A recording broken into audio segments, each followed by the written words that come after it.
The first time I really noticed him, I tried to tell myself it was nothing, just a quick, passing thought, a flicker of curiosity that would disappear like smoke. But it didn't. Instead, it lingered and grew. I found myself watching him, really watching. The way he moved through the house, confident and calm, as if he belonged here. The way his eyes caught mine just a little too long when he thought I wasn't paying attention. It was small, almost invisible, but once I saw it, I couldn't unsee it. And worse, I didn't want to. He never said a word about it, never did anything obvious. But his silence spoke louder than any words ever could. The air between us grew thick with something unspoken, something electric and dangerous. I tried to ignore it, focusing on my chores, my husband's endless phone calls from his office. Always late, always missing dinner, always distant. The loneliness settled in my chest like a stone. One night, after another call where he said, "Don't wait up," I hung up and exhaled slowly, swallowing the bitter feeling in my throat. I turned around and there he was, my stepson, standing quietly in the doorway. His arms crossed, expression unreadable. "You're not surprised," he said softly. "No," I answered.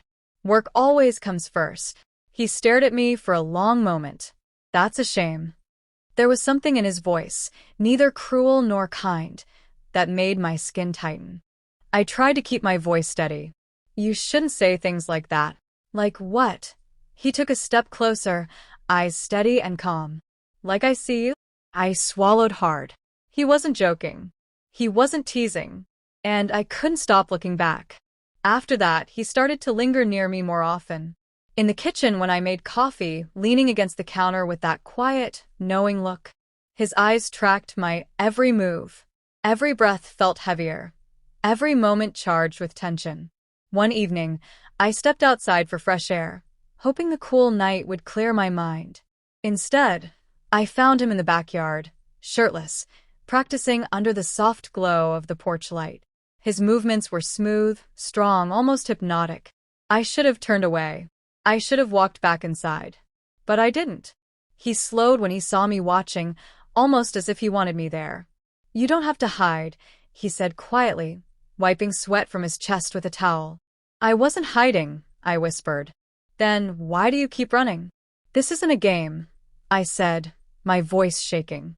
"I never said it was," he replied. "But I think you're lying to yourself." He took a step closer. I should have pulled away. Instead, I barely breathed out a quiet plea. "Stop." He didn't stop. His fingers brushed mine, sending a shock up my arm. "You feel it too," he said. Thunder rumbled in the distance. Rain began to fall, pattering softly on the roof. I stepped back, heart pounding. This can't happen. He didn't argue. He didn't need to. The moment had already changed everything. Even if nothing else came of it, something between us had shifted. For days after, I avoided him. I buried myself in errands, meaningless conversations with my husband, anything to distract from the heat of his gaze. But avoidance wasn't enough. Not when every glance between us carried the weight of what had almost happened.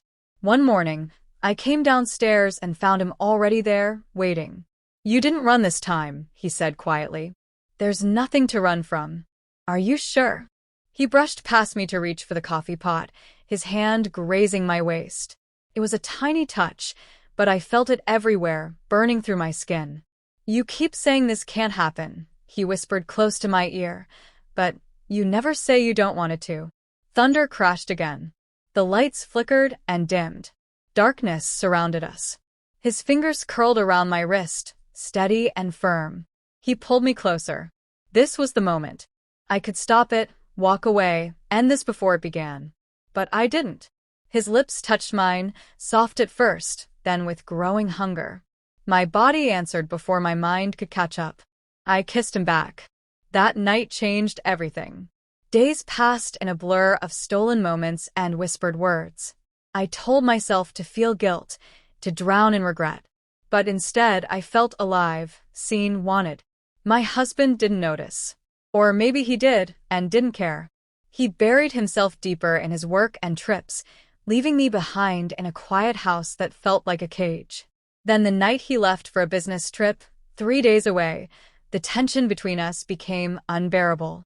I promised myself I would keep away, that I would stop before it went too far. But then there was a knock at my bedroom door. Soft. Hesitant. I opened it. "You've been avoiding me," my stepson said. "We both know why. Do we?" I turned away, hands gripping the dresser. This is wrong. Then why does it feel like it's the only thing that's right?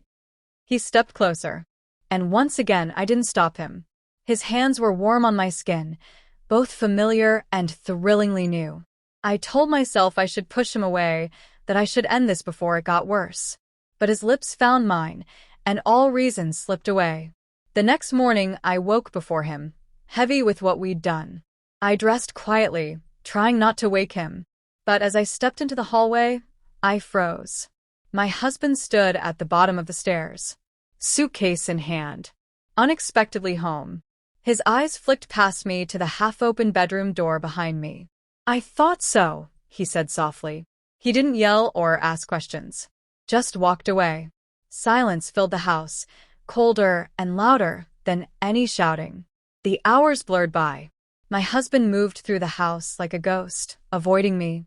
That night, I found him in his study, a glass of whiskey in hand, staring into nothing. "How long?" he finally asked. "It doesn't matter."